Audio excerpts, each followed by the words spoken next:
स्पर्श, बंगाली में स्पर्शो और इंग्लिश में बोलते हैं टच। आज का हमारा विषय है टच। आज का विषय क्या है? आज का हमारा विषय है टच। हमारे जीवन में हम लोग बहुत सारी चीजों को क्या करते हैं? बहुत सारी चीजों को हम लोग जोर से बोलिए, हम लोग हमारे जीवन में हम लोग बहुत सी चीजों को टच करते हैं। लेकिन आज हम जो बात करने वाले हैं उस टच के बारे में जो हमारे जीवन में कभी ना कभी हम लोग जरूर महसूस किए होंगे। अगर उस टच को हम महसूस नहीं किए रहते तो आज शायद हम और आप यहाँ पर नहीं होते। आमीन। थोड़ा सा बेसिक से शुरू करते हैं। जो लोग स्कूल जाते हैं, हम लोग पढ़े हैं स्कूल में कि हमारे अंदर क्या होता है? सेंस होता है ना? सेंस। और हमारे बॉडी में कितना सेंस पार्ट है? सेंस पार्ट कितना है? हम आंख से हम लोग देखते हैं, ये एक सेंस है। आंख से हम लोग देखते हैं चीजों को, ये एक सेंस है। दूसरा नाक से हम लोग सूंघते हैं, ये एक तरह का सेंस है। तीसरा कान से हम लोग सुनते हैं, ये भी एक तरह का क्या है? सेंस है। चौथा जीभ से हम लोग क्या करते हैं? टेस्ट करते हैं, स्वाद। जीभ से हमें स्वाद मिलता है, हमें चीज जो हम खा रहे हैं या जो भी पी रहे हैं उसका टेस्ट हमको मिलता है, वो भी एक तरह का क्या है? सेंस है। और पांचवा और आखिरी सेंस क्या होता है? नहीं, ब्रेन में। पांचवा जो सेंस ऑर्गन होता है हमारे बॉडी में वो होता है हमारा स्किन। हमारे बॉडी में 5 सेंस होता है: आंख, नाक, कान, जीभ, त्वचा। कुछ छूट रहा है क्या? आंख, नाक, कान, जीभ और त्वचा। ये चीज हम लोग स्कूल में पढ़े हुए हैं। इस सभी चीजों से हम लोग क्या करते हैं? हमारे बाहर जो चीज हो रहा है उसको हम लोग अपने अंदर में क्या कर पाते हैं? सेंस कर पाते हैं। आंख से हम लोग देख पाते हैं कि हमारे आसपास में क्या चीज चल रहा है, या कौन लोग बैठे हुए हैं, या हम कहां पर हैं। जो भी चीज है, बाहर का चीज हम लोग आंख से देख पाते हैं। नाक से हम लोग सूंघ पाते हैं। कान से हम लोग सुन पाते हैं कि हमारे बाहर में कौन क्या बोल रहा है, कहाँ पे म्यूजिक बज रहा है, कहाँ पे क्या चल रहा है, हम लोग सुन पाते हैं। जीभ से हम लोग बाहर से जो चीज हम लोग खा रहे हैं उसको हम लोग टेस्ट कर पाते हैं। जब वो खाना हम लोग जीभ से जब अंदर चला जाता है, यहाँ पे किसी को टेस्ट महसूस होता है क्या? यहाँ पे कोई टेस्ट महसूस नहीं होता। नमक है, ना कि खट्टा है, ना कि क्या है, कुछ समझ में नहीं आता। टेस्ट समझ आता है यहाँ पर हमारे जीभ में, तो वहां पर एक सेंस है। और लास्ट एक जो सेंस होता है हमारे शरीर में वो होता है हमारा स्किन। और इस स्किन से हम लोग क्या सेंस करते हैं? ये स्किन से हम लोग क्या सेंस कर रहे हैं? ये क्या महसूस कर रहे हैं? जो चीज को हम लोग टच कर रहे हैं, किसी भी चीज को अगर हम टच कर रहे हैं तो उसका सेंस हमको कहां से मिल रहा है? हमको हमारे स्किन से मिल रहा है। हमारा स्किन जो है वो हमारे ब्रेन को सिग्नल दे रहा है कि हमने किसी चीज को क्या किया, अभी छुआ है। अब वो चीज क्या हो सकता है? वो चीज ठंडा भी हो सकता है। अगर हम किसी ठंडी चीज को छुए तो हमको ठंडा महसूस होता है। हमारा स्किन जो है, वहां का जो स्किन है वो बताता है ब्रेन को कि तुमने क्या किया, तुमने ठंडा चीज छुआ। और अगर किसी गर्म चीज को छू ले तो हमें क्या होता है? फटाक से हम लोग हाथ हटा लेते हैं, हमको पता चल जाता है कि हमने गर्म चीज को छुआ। यहाँ पर स्किन के ऊपर और कुछ है क्या? स्किन ही तो है मेन चीज, उसके नीचे मसल्स है। लेकिन स्किन जो सेंस ऑर्गन है जिसके वजह से हम लोग क्या करते हैं? हम लोग टच को फील कर पाते हैं।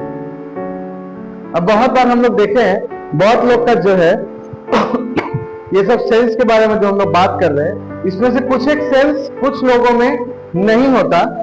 वो पैदाइशी भी हो सकता है या बाद में जाकर के भी खराब हो जाता है।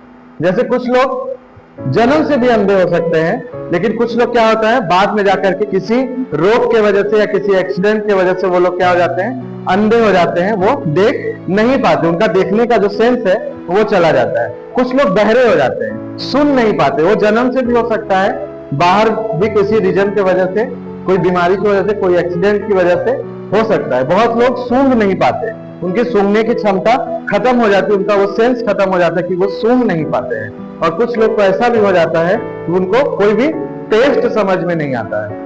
अक्सर हमारे साथ भी ऐसा होता है, जब हम बीमार होते हैं तो हमारा टेस्ट जो है चेंज हो जाता है ना। कुछ भी खाते हैं तो क्या होता है, अच्छा नहीं लगता है। कोई भी खाना खा ले, कितना भी अच्छा खाए, लेकिन कोई टेस्ट समझ में नहीं आ रहा है, कुछ अच्छा नहीं लग रहा है, ऐसा हमारे साथ होता है। लेकिन एक सेंस ऐसा है जो नहीं जाता हमारे अंदर से, वो सेंस है टच। वो सेंस है टच। कभी किसी को सुने क्या उसको छू रहे, उसको पता ही नहीं चल रहा है? शायद रेयरली किसी का हुआ होगा, हम तो नहीं सुने ऐसा, पता नहीं उनको। जहां तक हमको पता है, हम किसी को ऐसा नहीं सुने कि उसको ऐसा बीमारी है कि उसको जितना भी शरीर में रगड़ो पता ही नहीं चलता है। कभी सुना है कोई? कोई भी? कोई नहीं सुना, हम भी नहीं सुने। मतलब ये एक ऐसा सेंस है हमारे बॉडी में, ये टच जो हमारे बॉडी में से नहीं जाता है। हो सकता है कोई बहुत ही क्रिटिकल मेडिकल कंडीशंस हो तो जा भी सकता है, लेकिन नॉर्मली ये चीज हमारे बॉडी में हमेशा ही रहता है। हम चाहे अंधे हो, बहरे हो, सूंघ ना पाए, टेस्ट ना कर पाए, लेकिन टच हम हमेशा ही फील कर सकते हैं। ये सेंस हमारे अंदर से नहीं जाता है। अब आप लोग सोच रहे होंगे कि लगता है कि यहाँ पर साइंस का कोई क्लास चल रहा है ना? नहीं, साइंस का क्लास नहीं चल रहा है। आज हम लोग बात करने वाले हैं किस बारे में? आज हम लोग बात करेंगे टच। टच के बारे में। ये टच किसका टच? किसी इंसान का टच? किसी मनुष्य का टच? नहीं। आज हम लोग टच के बारे में बात करेंगे। किसका? यीशु मसीह ने जब हमको टच किया, उस टच के बारे में आज हम लोग बात करेंगे। हम लोग बाइबल निकाल सकते हैं, मत्ती रचित सुसमाचार 8 अध्याय 1 से 3।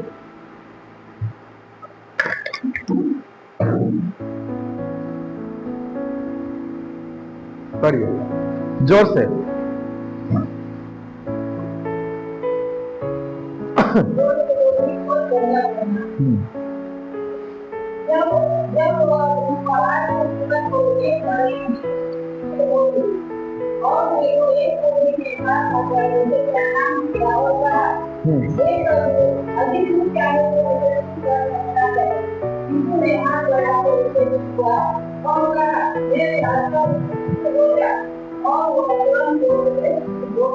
आमेन। रंगोली कातरी जोरे।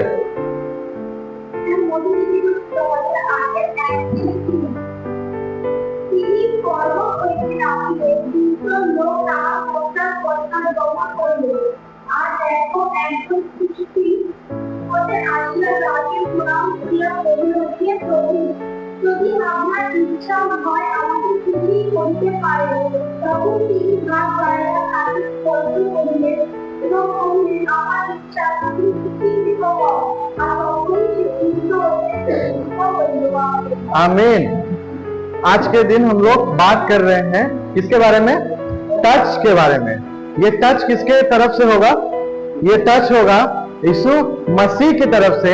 हम लोग बात करने वाले हैं आज परमेश्वर के द्वारा किए जाने वाले टच के बारे में। आमीन। आज हम लोग बात कर रहे हैं उस टच के बारे में, जिस टच को जब इस टच ने सिमोन को छुआ तो वो क्या बन गया? जब इस टच ने सिमोन को छुआ तो वो क्या बन गया? वो बन गया पतरस। सिमोन को उसने पतरस बना दिया। हम उस टच के बारे में आज बात करने वाले हैं। हम इस टच के बारे में बात करने वाले हैं। इस टच ने जब साउल को छुआ तो साउल को क्या बना दिया? साउल को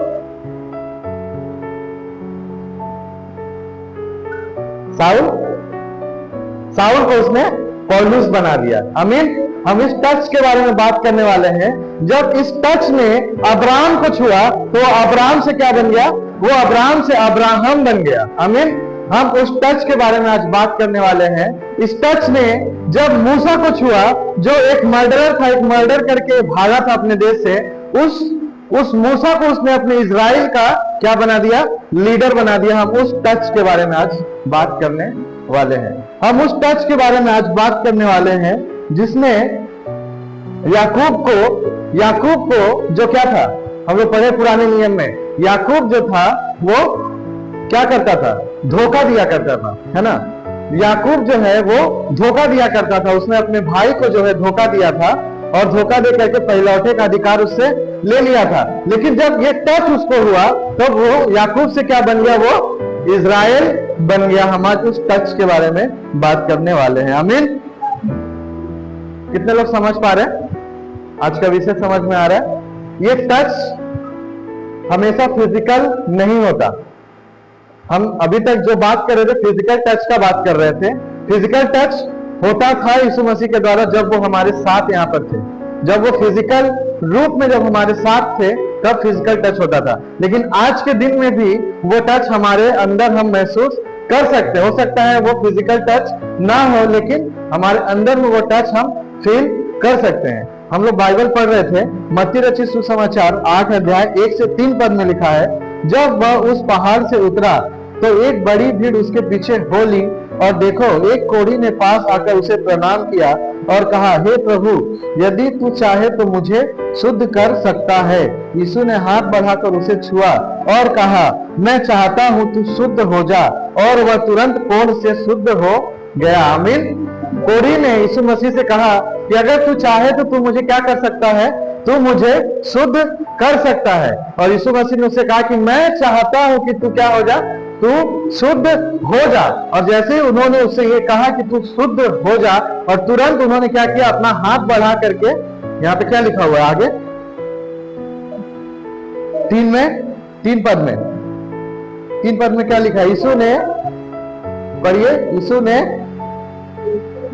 हाथ बढ़ाकर उसे छुआ और कहा, मैं चाहता हूं कि तू शुद्ध हो जा, और वह तुरंत कोढ़ से शुद्ध हो गया। मतलब यीशु मसीह के स्पर्श से क्या हो गया, वो कोढ़ी जो है शुद्ध हो गया।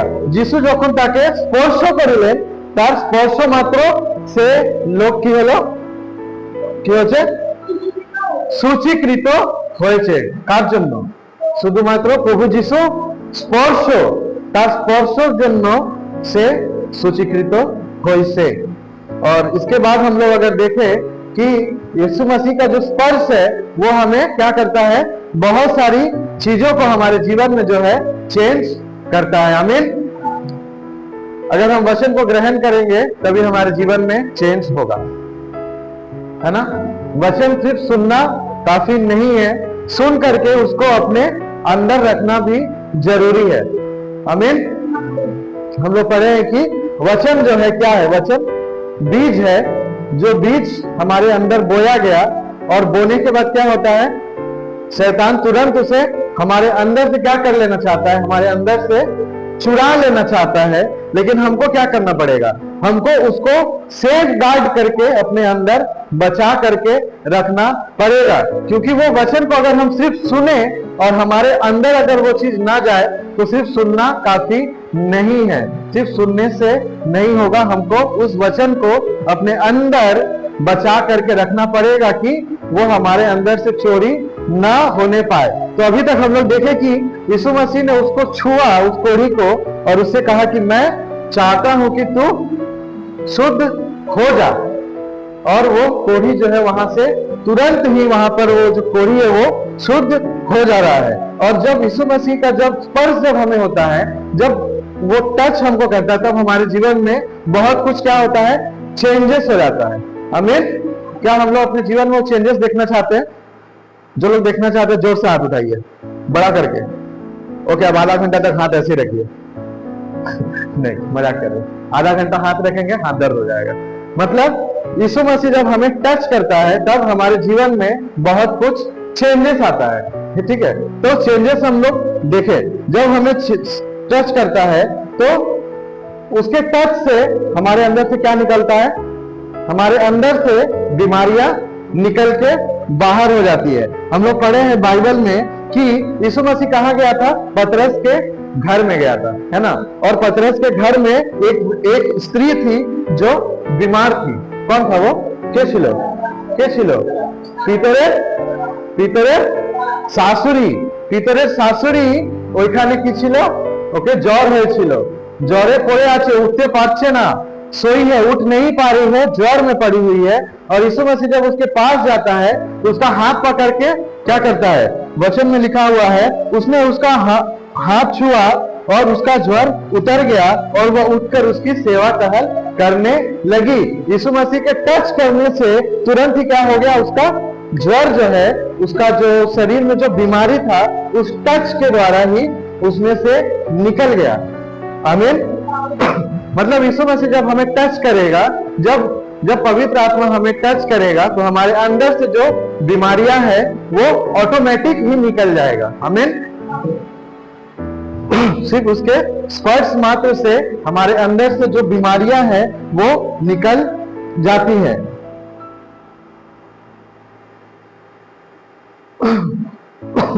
एक और जगह हम लोग देख रहे हैं कि एक क्या था, सूबेदार था, है ना, उसकी क्या थी, एक बेटी थी। सूबेदार का नाम याईर की बेटी के बारे में हम सब लोग पढ़े हैं। हम लोग बहुत बार इस चीज को पढ़े हुए हैं कि याईर की जो बेटी थी वो क्या थी, मर चुकी थी, और यीशु मसीह उसके पास जाता है और उस लड़की को पकड़ करके कहता है उससे, वहां पे यीशु मसीह एक शब्द कहता है, वहां पे यीशु मसीह कहता है तलीता कुमी, जिसका अर्थ है, हे लड़की मैं तुझसे कहता हूं उठ। और जैसे यीशु मसीह ने उसका हाथ पकड़ करके उससे वो बात कही, तुरंत ही वो जो लड़की जो मर चुकी थी वो जिंदा हो जाती है यीशु मसीह के टच के द्वारा। आमीन। मतलब यीशु मसीह का टच इतना पावरफुल है कि उस टच से हमारे अंदर से मृत्यु, हमारे अंदर से रोग निकल सकता है। आमीन। लेकिन बहुत बार ऐसा होता है कि हमें सामने से जाकर के क्या करना पड़ेगा, हमें सामने से जाकर के क्या करना पड़ेगा, हमें सामने से जाकर के, हाँ, लेकिन आज का विषय है टच। अभी तक हम लोग 2 एग्जाम्पल देखे जहां पर यीशु मसीह गया, उसने उसको छुआ और वो क्या हो गया, चंगा हो गया, है ना। ये हम लोग अभी तक देख रहे थे। पहला हम लोग पढ़े कि पतरस के सास को ज्वर था, यीशु मसीह उसके पास गया, उसने उसको पकड़ा, उसके हाथ को पकड़ा, उसको छुआ, और जैसे उसने छुआ वो चंगा हो जा रहा है। एक लड़की मरी हुई थी और जैसे यीशु मसीह ने उसको पकड़ा और छुआ और कहा तो वो जिंदा हो गया। ये तो हुआ जब यीशु मसीह का पवित्र आत्मा वो हमारे पास आया, उसने हमको छुआ। लेकिन बहुत बार ऐसा भी होता है कि हमको जाना पड़ेगा। आमीन। समझ पा रहे हैं? हमको जाना पड़ेगा क्या करने के लिए, हमको जाना पड़ेगा टच करने के लिए। हम लोग निकाले बाइबल पाठ, हम लोग निकाले मरकुस 5 अध्याय 28 और 29। यहाँ पे हम पढ़ रहे हैं कि एक स्त्री है जिसको 12 वर्ष से लहू बहने का रोग है, और वो स्त्री क्या कर रही है, वो स्त्री जो है, एक भीड़ है, उस भीड़ में जो है यीशु मसीह वहां से गुजर रहा है, और उसने क्या किया, यीशु मसीह को देखा, है ना, उसने यीशु मसीह को देखा, और वहां पर इतनी ज्यादा भीड़ थी कि बाइबल बताती है कि लोग उसके ऊपर क्या होते थे, गिर पड़ते थे। हम लोग जब जाते हैं कहीं बाहर, किसी फेस्टिवल में हम लोग अगर बाहर जाए तो हम लोग देखते हैं कि अगर पंडाल वगैरह बना रहता है, वहां पे काफी ज्यादा भीड़ होता है। इतना भीड़ होता है कि हमको चलने का जगह नहीं मिलता, लोग एक दूसरे को चिपक कर चल रहे होते हैं, धीरे धीरे करके चल रहे होते हैं, बिल्कुल भी जगह नहीं होता। ऐसा ही सिचुएशन उस समय था। यीशु मसीह जहां कहीं भी जाते थे, लोग इस तरीके से उनके पास इकट्ठा होने लगते थे, वहां खड़े होने का भी जगह नहीं मिलता था। लोग एक दूसरे को धक्का दे दे करके आगे जाना चाहते थे कि हम पहले जाए तो हमको क्या मिल जाए, हमको चंगाई मिल जाए, हमको इससे छुटकारा मिल जाए। और ऐसा करके बहुत लोग, वो जहां कहीं भी जाते थे तब लोग उनके साथ चला करते थे, और भीड़ हमेशा उनके साथ चला करती थी, और उनके साथ हमेशा बहुत से लोग हुआ करते थे। और यहाँ पर हम लोग पढ़ रहे हैं कि यीशु एक जगह जा रहे हैं, यीशु मसीह एक जगह जा रहे हैं, और वहां पर इसी घटना में क्या होता है कि याईर भी आकर के यीशु मसीह से कहता है कि मेरी बेटी जो है वो मरने वाली है, तू मेरे साथ चल ताकि वो मरे नहीं, बच जाए। और यीशु मसीह कहता है कि मैं तेरे साथ चलूंगा, और वो उनके साथ जा ही रहे होते हैं। लेकिन इतने में एक स्त्री होती है जो बीमार थी। बाइबल बताता है कि उसको 12 वर्ष से लहू बहने का रोग था, और वो इस रोग के लिए क्या कर चुका था, अपना सब कुछ खर्च कर चुका था। बाइबल बताता है कि उसने अपना धन संपत्ति, अपना रुपया पैसा जितना कुछ था सब कुछ खर्चा कर दिया, बहुत से डॉक्टर दिखाए, बहुत जगह गया, लेकिन कहीं से भी उसका उस रोग का जो है चंगाई उसको नहीं मिला था। उसको कहीं भी कुछ भी उसको रिजल्ट नहीं मिला था। और उसके बाद जो है वो स्त्री जो है यीशु मसीह को जब वो देखती है तो देख करके यहाँ पे कह रही है मरकुस रचित सुसमाचार में 5 अध्याय 28 और 29 में, क्योंकि वह यह कहती थी यदि मैं उसके वस्त्र ही को छू लूंगी तो चंगी हो जाऊंगी, और तुरंत उसका लहू बहना बंद हो गया और उसने अपनी देह में जान लिया कि मैं उस बीमारी से अच्छी हो गई हूँ। आमीन। यहाँ पर हम लोग पढ़ रहे हैं कि वो स्त्री अपने मन में क्या सोच रही है। यहाँ पर यीशु मसीह उसके पास नहीं आया। यीशु मसीह क्या था, वो भीड़ से पूरी तरह से घिरा हुआ था, वहां पे हिलने का भी जगह नहीं है। ওখানে একটু জায়গা নেই যে যিশু এখান থেকে একটু এদিক ওদিক করতে পারবে। যিশু তাকে দেখেও নি যে ও কোথায় আছে বা কে আছে, স্ত্রী আছে নাকি পুরুষ আছে। আর সে স্ত্রী নিজের মনে কি বলছে, বাংলায় কি বলছে, বাংলা হ্যাঁ 28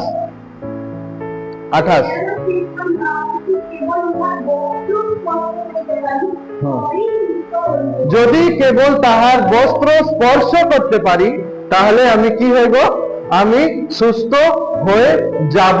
वो अपना मन में ये उसका विश्वास था कि अगर मैं सिर्फ उसके वस्त्र ही को छू लूंगी तो उससे मैं क्या हो जाऊंगी, उससे मैं चंगी हो जाऊंगी। और बाइबल बताता है आगे जाकर के कि उसने क्या किया, उसने जाकर के उसके वस्त्र को छुआ, से स्त्री गए तार वस्त्रों के स्पर्शो कोरिलो। उसके बाद लिखा हुआ है कि वो स्त्री जो है तुरंत उसी घड़ी वहीं पर चंगी हो गई। उसने अपने अंदर में महसूस कर लिया कि मैं क्या हो गई हूँ, मैं ठीक हो गई हूँ। लेकिन अगर हम लोग बाइबल में पढ़े 2-4 शब्द में अगर हम लोग पढ़ लेते हैं तो ये सब चीज इवेंट हम लोग को बहुत ही ज्यादा सिंपल दिखाई देता है ना। कि यीशु मसीह जा रहा था, स्त्री ने सोचा, जाकर के छुआ और चंगी हो गई। लेकिन ये सब चीज इतना भी आसान नहीं था। आमीन। ये सब चीज इतना भी आसान नहीं था। सबसे पहला चीज तो उसके मन में क्या था, सबसे पहला चीज उसके मन में ये था कि अब मेरे पास क्या है, अब मेरे पास कोई भी ऑप्शन नहीं है। पहला चीज क्यों, क्योंकि बाइबल बोल रहा है कि उसने पहले ही सब कुछ ट्राई कर लिया है। आगे सब কিছু করে নিয়েছে, सब টাকা পয়সা सब খরচ করে দিয়েছে, আর ওর কাছে কিছু নেই কাউকে দেওয়ার জন্য, কোনো ডাক্তারকে দেওয়ার জন্য, কোনো বৈদ্যকে দেওয়ার জন্য কোনো টাকা পয়সা নেই। তারপরে লাস্টে সে সিদ্ধান্ত নিচ্ছে যে এখন আমি কি করব, এখন আমি যিশুর কাছে যাব, এখন আমার কাছে যিশু ছাড়া আর কোনো ऑप्शन नहीं। ये चीज उसने अपने मन में जो है डिसाइड कर लिया, अपने मन में उसने जो है ये संकल्प कर लिया कि अब मेरे पास कोई भी ऑप्शन नहीं है, अब हमको यीशु मसीह के पास ही जाना पड़ेगा और वो ही हमको इस चीज से निकाल सकता है। हमारा विश्वास भी ऐसा ही होने का आज हमको जरूरत है। हमारे जीवन में हम जब भी कई परेशानी में, हमको देखना पड़ेगा हमारे पास और कोई ऑप्शन नहीं है। भले हमारे पास 50 ऑप्शन है अवेलेबल, लेकिन हमारे पास क्या है, हमारे मन में सिर्फ एक ही ऑप्शन अवेलेबल है, वो है यीशु मसीह। और जब हम यीशु मसीह के पास आते हैं तब वो जो चीज हमारे जीवन में खराब होने वाला भी रहता है उसको भी हमारे जीवन में क्या करता है, अच्छा चीज में बदल देता है। वचन कहता है कि धर्मी जन के लिए सभी बातें मिल करके क्या उत्पन्न करती है, धर्मी जन के जीवन में सभी बातें मिल करके भलाई ही को उत्पन्न करती है। अगर हम यीशु मसीह पर भरोसा रखें, हो सकता है कि आज के दिन हमारा सिचुएशन खराब लगे, आज हमको लग रहा है कि खराब हो रहा है, लेकिन अगर हमारा भरोसा यीशु मसीह पर होगा तो वचन कहता है कि धर्मी जन के लिए सभी चीजें मिल करके भलाई ही को उत्पन्न करती है। वचन कहता है कि मैं तुम्हारे विषय में जो कल्पनाएं करता हूं मैं उसे जानता हूं, वे हानि की नहीं परंतु किस चीज की है, वो लाभ की ही है, और अंत में तुम्हारी आशा को मैं पूरी करूंगा। मतलब वचन के अनुसार अगर हम चले और यीशु मसीह के अगर हम लोग अपना आखिरी ऑप्शन मान करके अगर हम लोग चले तो हमारे जीवन में कभी भी कोई भी चीज जो है वो भले ही हो सकता है कि अभी देखने में निगेटिव है, वो निगेटिविटी हमारे जीवन में आएगा, लेकिन उस निगेटिव चीज को पॉजिटिव में बदलने की सामर्थ्य हमारा यीशु मसीह रखता है। आमीन। मतलब हम लोग देखें कि वो जो स्त्री है, वो स्त्री पहला चीज अपना मन में डिसाइड किया कि मेरे पास और ऑप्शन नहीं है, और वो बोला कि मेरे को क्या करना पड़ेगा, अभी मुझे यीशु मसीह के पास ही जाना पड़ेगा। और वो क्या करती है, वहां से यीशु मसीह के पास जाना चाहती है। लेकिन बाइबल में इस तरीके से ऐसा डिटेल में तो लिखा हुआ नहीं है, लेकिन उस समय का जो कल्चर था, आज के दिन में, आज के मॉडर्न समय में इन चीजों को हम लोग ज्यादा ध्यान नहीं देते हैं। लेकिन पहले के समय में इस तरीके के रोग को लोग बहुत तरह का छुआछूत समझा करते थे। समझ पा रहे? बहुत उसको गलत समझा करते थे। इस तरह का रोग अगर किसी को भी हो तो उसको सभा में आने का अनुमति नहीं था, उसको किसी को टच करने का अनुमति नहीं था, उसको भीड़ भाड़ वाली जगहों में जाने का अनुमति नहीं था, क्योंकि वो किसी से टच हो जाएगा तो लोग समझते थे कि उसके टच करने से हम क्या हो गए, अशुद्ध हो गए। और वो स्त्री जो है वो जब वहां पर जाती है तब उसको बहुत से लोग मना करते कि नहीं, तुम ऐसा मत करो, तुम ऐसा मत करो, क्योंकि तुम अशुद्ध हो। तुम अगर भीड़ में जाओगी और सबको छुओगी तो सब लोग क्या हो जाएंगे, अशुद्ध हो जाएंगे, तुम ऐसा मत करो। बहुत लोग उसको क्या कर रहे हैं, उसको रोक रहे हैं, भीड़ लोग उसको दबा रहे हैं कि तुम ऐसा मत करो, तुम वहां पर मत जाओ। लेकिन क्या उसने उसकी बात सुनी? उसका बात उसने सुना? नहीं सुना। उसने हर एक भीड़ को साइड करके क्या किया, वो यीशु मसीह के पास गई। एक जगह हम लोग पढ़ते हैं, यीशु मसीह जब अपने विषय में, जब यीशु मसीह ने अपने क्रूस के विषय में जब भविष्यवाणी की थी कि उनके साथ क्या कुछ होगा, तब पतरस क्या कर रहा था, उनके ऊपर थोड़ा सा उनको झिड़क रहा था कि नहीं ऐसा मत कहो, ऐसा नहीं होगा, ऐसा नहीं हो सकता, ऐसा करके पतरस उनसे कह रहा था। तब यीशु मसीह ने उससे कहा कि क्या कहा, यीशु मसीह ने उससे कहा कि दूर हो जा, क्योंकि तू परमेश्वर की नहीं परंतु शैतान की बातों पर, शरीर की बातों पर मन लगाता है। इसी तरीके से जब उस स्त्री को जब लोग रोक रहे थे तब उस स्त्री ने भी कहा कि तुम लोग मुझसे क्या हो जाओ, तुम लोग मुझसे दूर हो जाओ, लेकिन हमको क्या करो, हमको जाने दो, क्योंकि मेरे पास और कोई ऑप्शन नहीं है, मेरे पास और कोई रास्ता नहीं है। इसी तरीके से हमारे जीवन में भी बहुत से लोग हमको क्या करते हैं, हमको रोकना चाहते हैं। सब चीजें आज के डेट में हो रही है, तमाम जगहों पर लोग कलीसिया पर आक्रमण कर रहे हैं और बहुत तरीके का एक्टिविटी हो रहा है। ठीक है, ये सब होते रहेगा, लेकिन हमारा जो काम है, क्या हम इसको रोक देंगे? क्या हम इस चीज को रोक देंगे? नहीं रोकेंगे, हम हमेशा चलते ही जाएंगे। इसी तरीके से हमारे जीवन में भी, हमारे घर परिवार में भी बहुत लोग हमको क्या करते हैं, हमको दबाने की कोशिश करते हैं। खास करके उन परिवारों में जो लोग आज यहाँ नहीं है, खास करके उन परिवारों में ऐसा होता है जहां पर सिर्फ एक व्यक्ति कलीसिया में आता है। শুধু একজন চার্চে যাচ্ছে, ওই রকম ফ্যামিলিতে বিরোধ অনেক বেশি থাকে। लेकिन जहां पर पूरी फैमिली आ रही है, उनके लिए ये एक आशीष का कारण है, क्योंकि उनको जो है इस तरीके का दबाव जो है नहीं झेलना पड़ा। लेकिन कभी ना कभी उन्होंने भी इस चीज को झेला हुआ है और झेल करके वो आगे बढ़े हैं, क्योंकि लास्ट में उनको ये चीज समझ में आ गया कि मेरे पास और कोई ऑप्शन नहीं है। आमीन। हमारा लास्ट ऑप्शन जो है वो यीशु मसीह है। जब हम ये चीज को रियलाइज कर लेते हैं तभी हमारे अंदर ऐसा ताकत आता है कि हम दुनिया से लड़ सके। वचन कहता है कि शत्रुओं से प्रेम करो, और वचन आगे जाकर के कहता है कि मनुष्य के शत्रु उसके घर के ही लोग हैं। आमीन। वचन कहता है मनुष्य के शत्रु कौन है? उसके घर के ही लोग हैं। आमीन। ठीक है, घर के लोग।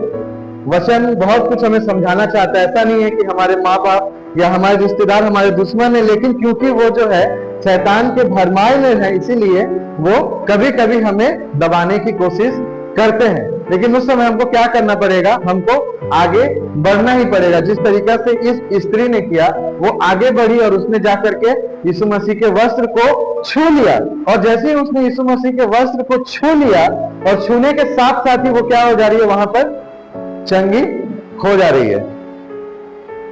और यीशु मसीह वहां पे कहता है कि मुझे किसने छुआ? यीशु मसीह वहां पे पूछ रहा है कि मुझे किसने छुआ? আমাকে কে স্পর্শ করিলো?